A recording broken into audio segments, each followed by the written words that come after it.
E nós estamos de volta com essa edição do Mais Notícias aqui na RBC. Está na hora da nossa entrevista aqui na bancada. Recebo a doutora Virgínia Machado. Doutora Virgínia também é nossa colega aqui de rede RBC, faz parte do nosso time, né? Apresentadora do programa Viva a Vida. Tudo bem? Seja muito bem-vinda. Com muito orgulho, muito obrigada. Obrigada. A advogada, hoje, nesse momento aqui, no Mais Notícias, não vai falar do Viva a Vida, vai falar exatamente de direito, né? Sim. Sobre financiamento de imóveis, compra de imóveis. Muita gente tem o sonho, né, da casa própria. É verdade. Mas, de repente, tem que ficar com o pezinho atrás e se ligar em algumas questões que ela vai nos explicar. É realmente uma situação para a gente ficar atento, preocupado e fazer o caminho correto para a compra de um imóvel? Obrigada pela pergunta, Reinaldo. É sim. Muito cuidado a gente tem que ter na hora que vai comprar um imóvel na planta, por exemplo, ou adquirir, mesmo que seja um imóvel usado, e principalmente se você vai financiar esse imóvel. Por quê, Reinaldo? As pessoas, às vezes, têm fundo de garantia e acham que só pode usar esse fundo de garantia para dar de entrada ou sinal na hora de adquirir um imóvel financiado. E não. O fundo de garantia pode e deve ser utilizado para a aquisição do imóvel todo, se puder. Então, se você tem condições de comprar o imóvel usado, né, e pagar integralmente com o seu fundo, muito melhor, porque se você cai num financiamento, você vai pagar juros. Quanto mais você empresta do banco, mais juros você paga. Então, esse é o primeiro cuidado, usar o fundo de garantia sempre, porque ele é corrigido a 3% de juros ao ano, mais a correção monetária. Sendo que a poupança, por exemplo, dá muito mais. Se você ficar devendo no cheque especial, vai dar muito mais. Mesmo o financiamento da casa própria, que tem juros baixos, mesmo assim, ainda os juros é maior do que aquele que está lá na correção do saldo do seu FGTS. Então, essa é a primeira orientação. Segundo, você tem que observar o contrato. Por quê? Tem uma tal de tabela Price, sabe, Reinaldo, que é terrível. Ela exponencializa os juros pelo número de meses onde você contrata. E a tabela Price, ela acaba fazendo com que você pague só juros, praticamente, 3/4 do contrato. No último 1/4 do contrato, você vai amortizar a dívida que você contraiu. Então, existem alguns tipos de amortização, como, por exemplo, sistema de amortização constante, ou mesmo sistema de amortização crescente, que é o tal do SACRE, né? O SAC, são muito melhores que a amortização pela tabela Price. Então, observando esses cuidados e sempre pedir orientação de um advogado especialista nessa área e observar os juros, mesmo sendo financiamento de imóvel, financiamento de casa própria, você tem que verificar se aquele recurso está sendo captado do FGTS, onde os juros vai ser menorzinho, ou se você está caindo aí no financiamento imobiliário puro, onde não tem essas benesses que tem o sistema financeiro da habitação. O sistema financeiro da habitação é diferente do sistema financeiro imobiliário.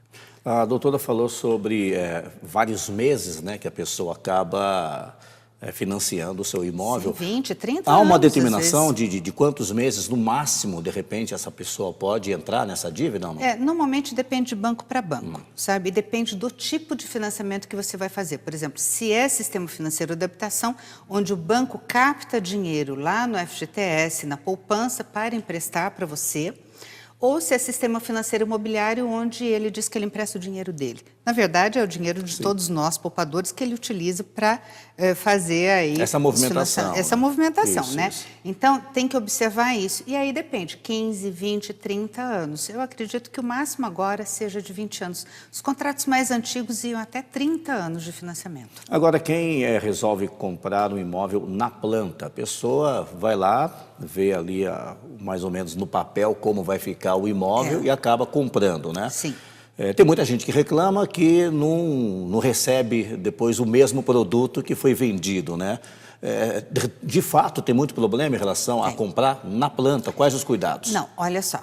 Comprar um imóvel na planta, Reinaldo, é excelente. porque você tem a valorização do imóvel. E veja bem, enquanto esse imóvel ele não é entregue com o habite-se, você está pagando apenas a correção do saldo devedor. Então, você adquire o imóvel, ele vale tanto, você dá uma entrada e aí você vai pagando. Esse saldo devedor ele é corrigido normalmente pelo INCC, né? Não tem aplicação de juros. Tá? Então, é um excelente negócio para quem quer investir e tem tempo para esperar o imóvel ficar pronto. O grande problema são as construtoras, que elas têm que ter idoneidade financeira, porque muitas delas quebram e aí a pessoa fica, a Deus dará, fica sem o imóvel, já investiu uma boa parte das suas economias. Então, é muito complicado. Tem que avaliar, por exemplo, no site do Tribunal de Justiça, se essa construtora ela não tem processos já contra ela, né? Os outros empreendimentos que ela tem, porque muitas vezes ela tem vários empreendimentos. E o grande risco é esse, é captar dinheiro aqui para colocar em outro investimento. A gente costuma ver aí, saindo pelas cidades, né, em várias delas, construções que não terminaram. Sim, então, com certeza, alguém pagou e ainda não teve o imóvel entregue. Como é que faz nesse caso? Uma outra construtora consegue pegar essa construção para tocar em frente ou não? Vai ter que correr aí com a justiça? Vai ter que correr com a justiça, infelizmente, não tem jeito. A pessoa, o que a gente orienta? É a pessoa buscar patrimônio dessa construtora, verificar no cartório de registro de imóveis se tem outros imóveis em nome da construtora ou mesmo dos sócios, para que ela possa resgatar os seus recursos. Porque muitas vezes, como eu falei, fica sem o imóvel e fica sem o recurso porque a construtora não tem mais cabedal financeiro para repor esse dinheiro para quem investiu. Então, muito cuidado na hora de escolher o investimento, né? Vamos dizer assim, a construtora, o empreendimento que vai estar sendo utilizado, tem que analisar tudo e principalmente buscar sempre a orientação de um advogado. Agora, também tem o caso, Reinaldo, de pessoas que está tudo certo, a construtora até acabou o imóvel, mas acabou esse imóvel com 3 anos de atraso, 2 anos de atraso. E aí? A pessoa arca com esse ônus, você concorda? Se a pessoa estivesse já com o imóvel em mãos, ela estaria alugando, estaria trazendo renda para a sua família, ou ela estaria morando no imóvel, né? Ou deixaria de pagar aluguel, ou deixaria de ficar no transtorno de morar com a sogra, por exemplo, não é mesmo? E geralmente quando se compra na planta, você já tem a previsão de um prazo de entrega. No contrato já tem a previsão de entrega e tem inclusive aquela carência de 180 dias, né? Que as construtoras normalmente inserem essa cláusula. De 180 dias para 3 anos é muita coisa. É muita coisa. E mesmo assim, como não existe contrapartida, nós, consumeristas, que somos operadores do direito, especializados em direito do consumidor, por exemplo, nós entendemos que essa cláusula é abusiva.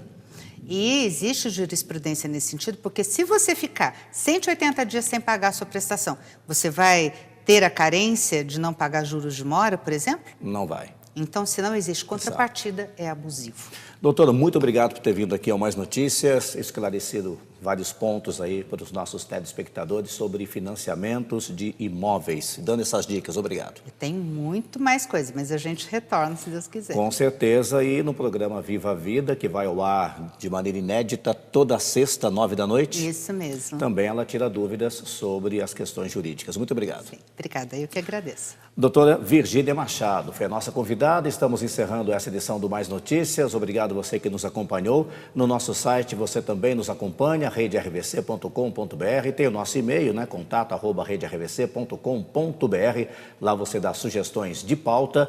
Nas redes sociais também nós estamos lá para interagir com você que nos acompanha todos os dias. Obrigado mais uma vez. Deus abençoe e até mais.